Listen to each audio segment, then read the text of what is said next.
चतुर्थ अध्याय में हम ये देख रहे हैं कि भगवान श्री कृष्ण हमारे संपूर्ण जीवन को यज्ञ बनाने की बात कह रहे हैं। ये जीवन यापन का ऐसा महान सूत्र है कि यह यदि एक बार समझ में आ जाए तो हमारे जीवन में आमूलचूल परिवर्तन आ जाएगा।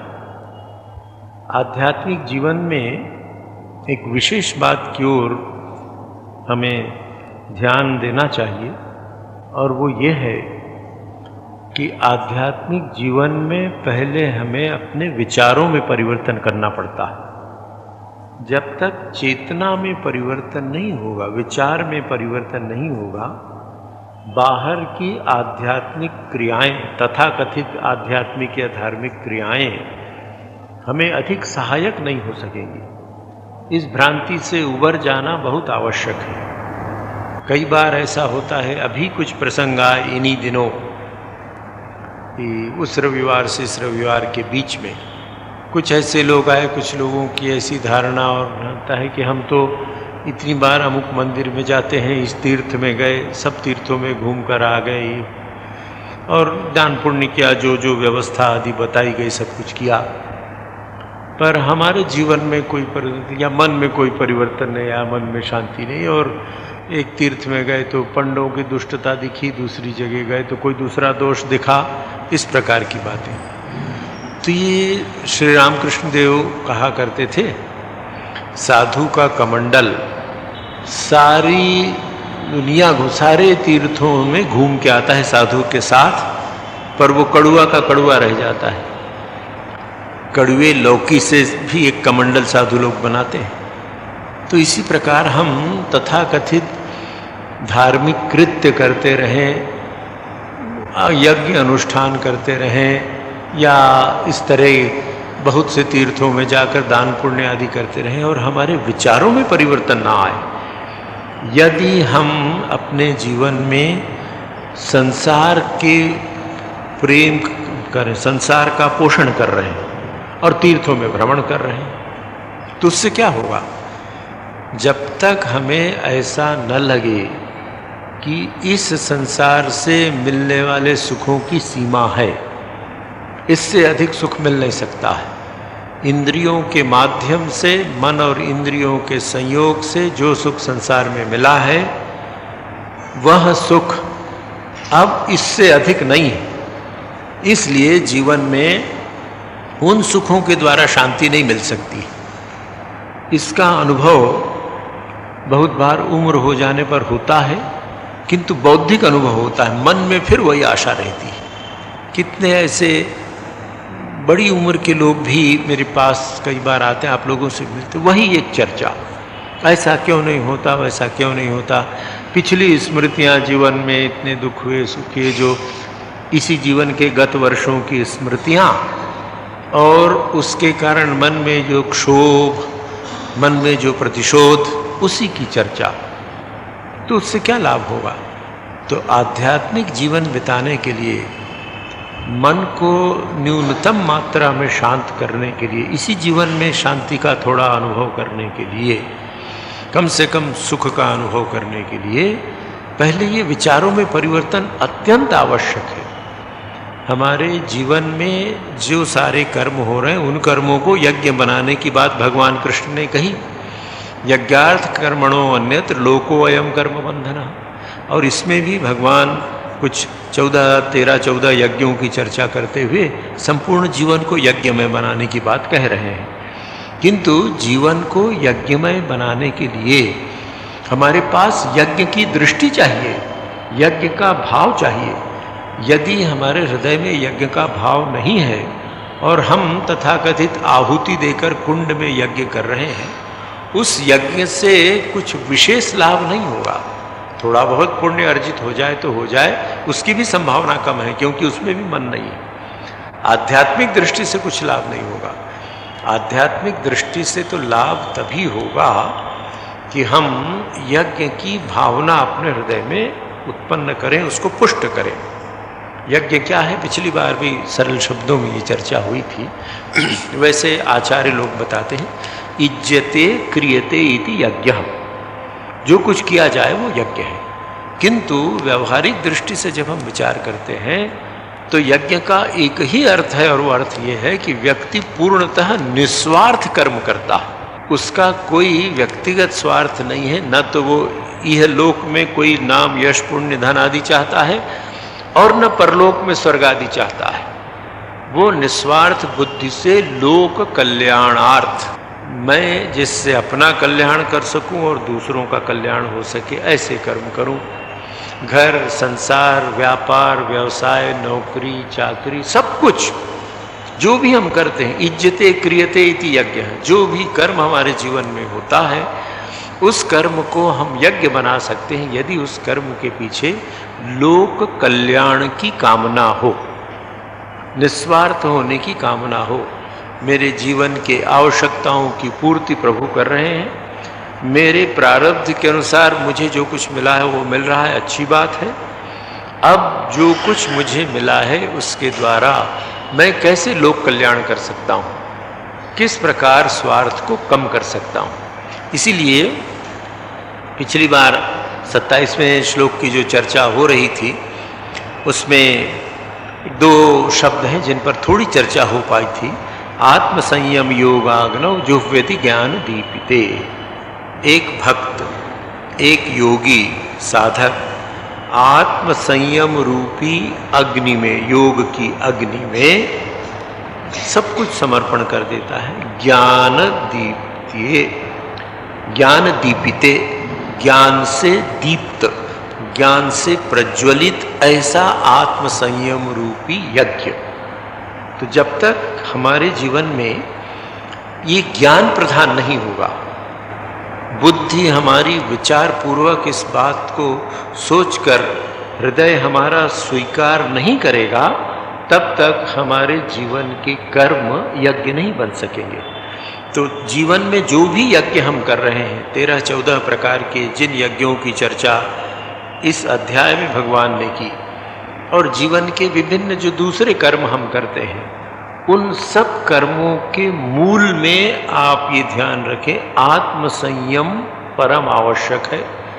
आत्मसंयम योग अग्नि, आत्मसंयम रूपी योग अग्नि अपने हृदय में जलाना है, और वह ज्ञान दीपिते हो, ज्ञान से प्रकाशित हो, ज्ञान के द्वारा जली हुई अग्नि।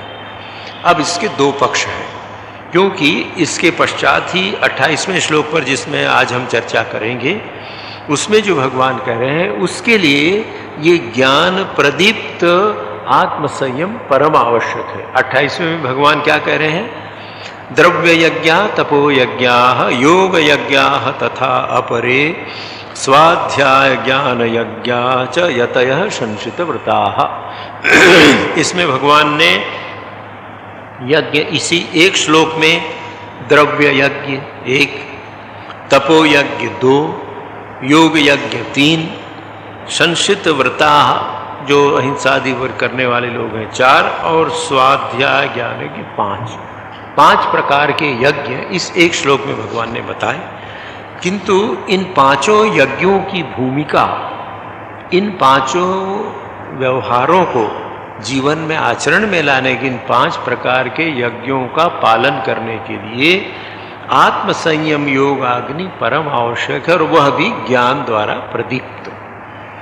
आत्मसंयम क्या है? सामान्य दृष्टि से हम विचार करके देखें, आध्यात्मिक दृष्टि से जिसका हम जीवन में व्यवहार ला सकें। आत्ममय संयम नियंत्रण, स्वेच्छा से भीतर से जब हम नियंत्रण करते हैं अपने पर, अपने शरीर पर, अपने मन पर, अपनी बुद्धि पर, उसका नाम संयम है। बाहर से किन्हीं परिस्थितियों के कारण हम लोक भय से संयम करते हैं। लोग क्या कहेंगे, इस भय से हम चरित्रवान हैं, तो हमारा चरित्र रेत पर बने हुए मकान के समान है जो एक झटके में गिर जाएगा। जो व्यक्ति इसलिए सदाचारी है कि उसके आसपास रहने वाले लोग या उसके पिता बड़े विद्वान थे, सदाचारी थे, लोग क्या कहेंगे, इस भय से वो सदाचार का आचरण कर रहा है। किंतु मन में देखता है मेरे जो दूसरे मित्र हैं जो मजे कर रहे हैं, गुलछर्रे उड़ा रहे हैं, मैं भी कर पाता, पर लोग क्या कहेंगे इसलिए मैं बार में जा नहीं पाता हूँ, इसलिए मैं 5 सितारे होटलों में जा नहीं पाता हूँ। इस प्रकार की वृत्ति है तो ये ज्ञान दीपित नहीं है, ज्ञान दीप्त संयम नहीं है, ये नियंत्रण बाहर के कारण है। केवल पुलिस की डर से चोरी न करना, पुलिस के भय से रास्ते में शराब न पीना, ये संयम की बात नहीं है। तो भीतर से नियंत्रण का क्या तात्पर्य? भीतर से नियंत्रण का तात्पर्य ये है कि एक व्यक्ति ने विचार करके देखा कि ये अखाद्य भोजन, अखाद्य नशा करना, दूसरी चीज़ें जो जीवन के लिए आवश्यक नहीं है, ये अच्छी नहीं है, ऐसा उसको भीतर से लग रहा है। भीतर से विचार करके देखता है आज मुझ में वो अभ्यास है पर ये उचित नहीं है। यदि भीतर से इस प्रकार उसने निश्चय कर लिया, उसको दूर करने का उपाय कर रहा है। एक व्यक्ति ने विचार पूर्वक ये निश्चय किया कि जुआ खेलना अच्छी बात नहीं है, चाहे वो जुआ लॉटरी के रूप में हो या किसी भी रूप में, ताश के पत्ते में या किसी भी रूप में जुआ खेले, जुआ खेलना अच्छी बात नहीं है, इससे मेरी आर्थिक, नैतिक सभी प्रकार की हानि हो रही है। और इस प्रकार विवेक बुद्धि के द्वारा विचार करके वो स्वयं निश्चय करता है कि मैं जुआ नहीं खेलूँगा। ये उसके आत्मज्ञान, यहाँ आत्मा से तात्पर्य वही नित्य मुक्त शुद्ध बुद्ध चैतन्य आत्मा नहीं है, जो आत्मशक्ति है या मन की जो शक्ति है। विवेक के द्वारा जब उसने ये निश्चय कर लिया कि नहीं ये कार्य उचित नहीं है, और तब भीतर से जब नियंत्रण करता है वो कि बाहर के नियंत्रण की मुझे बिल्कुल आवश्यकता नहीं, तब जीवन में संयम प्रारंभ होता है। ये जीवन के प्रत्येक व्यवहार और प्रत्येक क्षेत्र में ये संभव, और यही नियम है, जो शाश्वत नियम है वो यही है कि जिस दिन हमारे जीवन में भीतर से नियंत्रण आएगा और जिन जिन वस्तुओं, व्यक्तियों आदि के लिए, जिन जिन इंद्रियों के लिए भीतर से हमारे मन में नियंत्रण की इच्छा और निश्चय होगा, वही नियंत्रण आत्म संयम योग अग्नि है, ज्ञान से प्रदीप्त है और हमारे जीवन में सहायक होगा। इसलिए विचार पूर्वक हमें आत्मविश्लेषण करना पड़ेगा, आत्मनिरीक्षण करना पड़ेगा। आत्मनिरीक्षण की बात अभी स्वाध्याय में हम देखेंगे। तो जीवन में किसी भी प्रकार की उन्नति, भौतिक उन्नति करने के लिए भी, संसार में सुखी रहने के लिए भी आत्मसंयम परम आवश्यक है।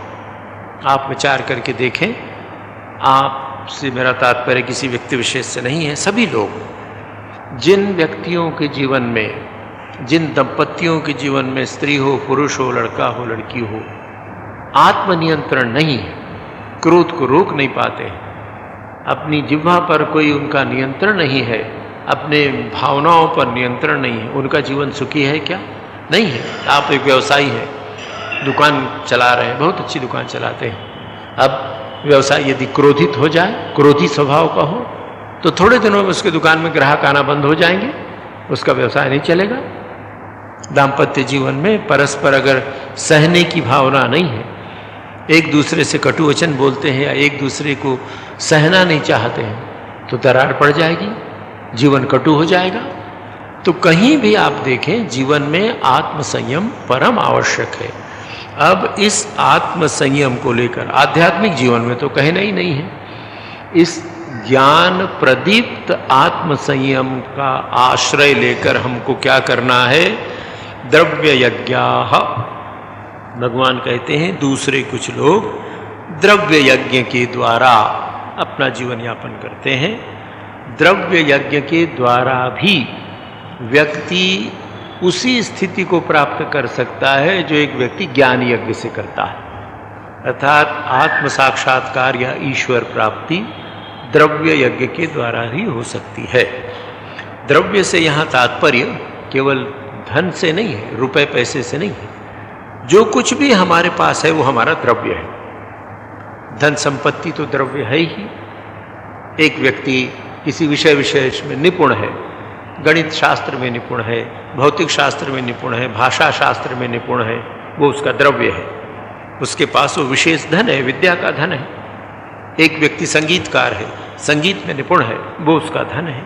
तो जो भी ऐसी वस्तु, ऐसी क्रिया जो विशेष रूप से हमारे पास है और जिसके द्वारा हम दूसरों का कल्याण कर सकते हैं, दूसरों की सहायता कर सकते हैं, दूसरों का दुख दूर कर सकते हैं, ऐसी कोई भी वस्तु हमारे पास हो, कोई भी भाव हो, कोई भी कला हो, वो सब द्रव्य है। अब इस द्रव्य का यज्ञ हमें करना है। द्रव्य रूपी यज्ञ जीवन में कैसे हो? पहले धन संपत्ति को लें। यदि प्रभु ने एक व्यक्ति को संपत्ति दी है, धन दिया है, आज जितना धन उसने संचित किया है, पहले उसे ये देखना पड़ेगा कि इस धन में मेरा कितना अधिकार है, मैं इस धन का उपयोग कितना कर सकता हूँ। उसको पता आ गया इतना मेरा अधिकार है।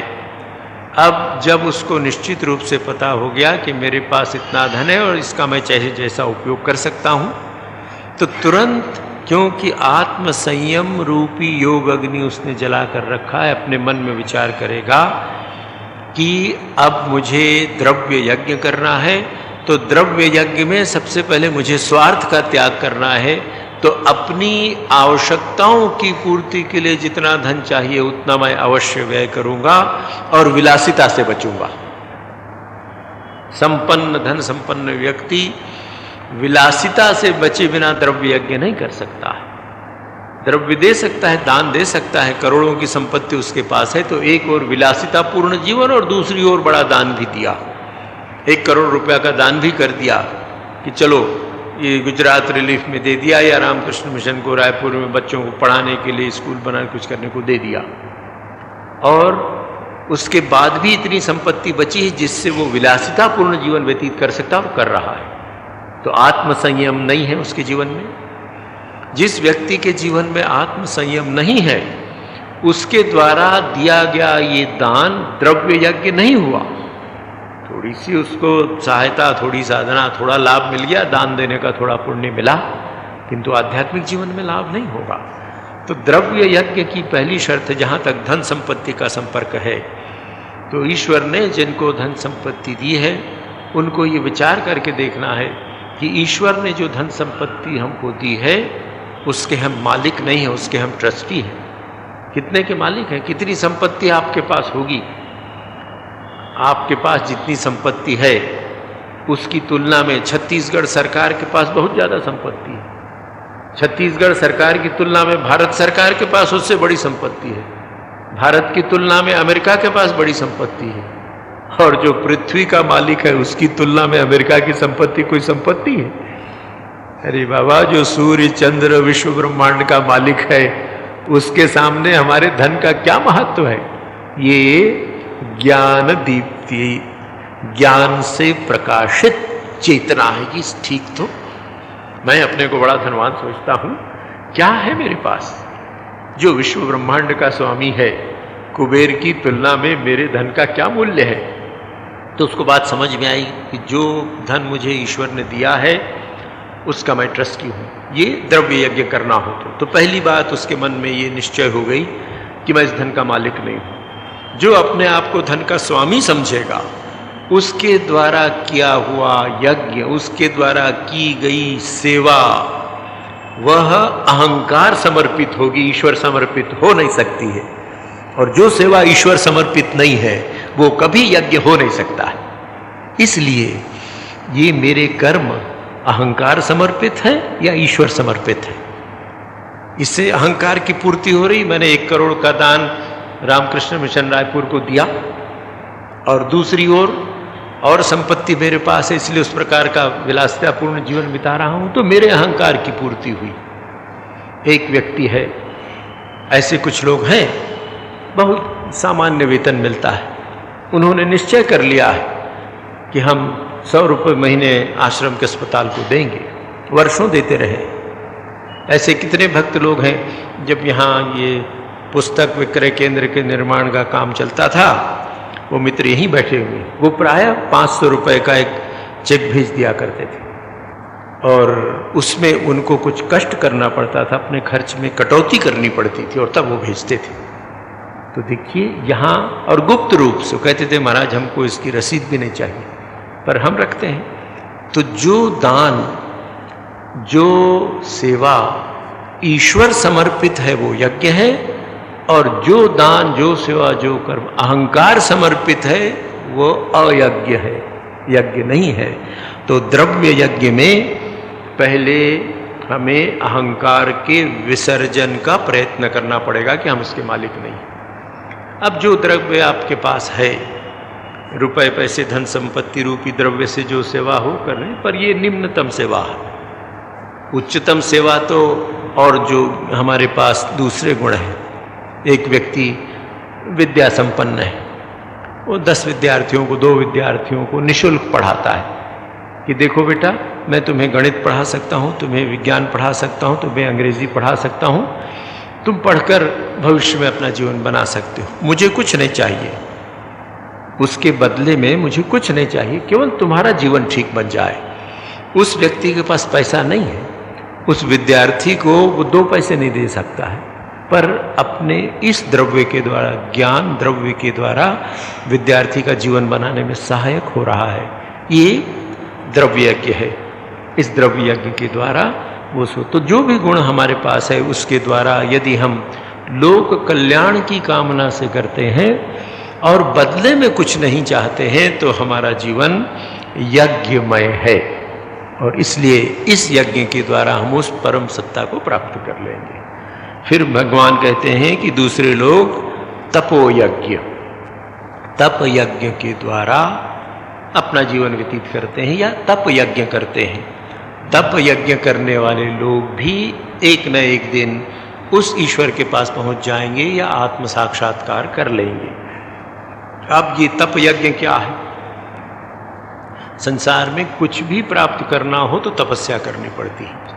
संस्कृत में तप का इससे तात्पर्य होता है गर्मी, तेज, आग। जहां ताप है, गर्मी है, वो तप है।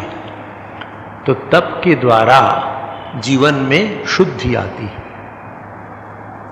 जब आप भिलाई जो गए होंगे आपने देखा होगा, इधर से दिल्ली राजहरा से जो ओर आयरन ओर आता है उसमें बहुत सी चीज़ें मिली रहती हैं। उसको 1500-1600 डिग्री के टेम्परेचर में तपाकर उसमें से शुद्ध लोहा निकाला जाता है।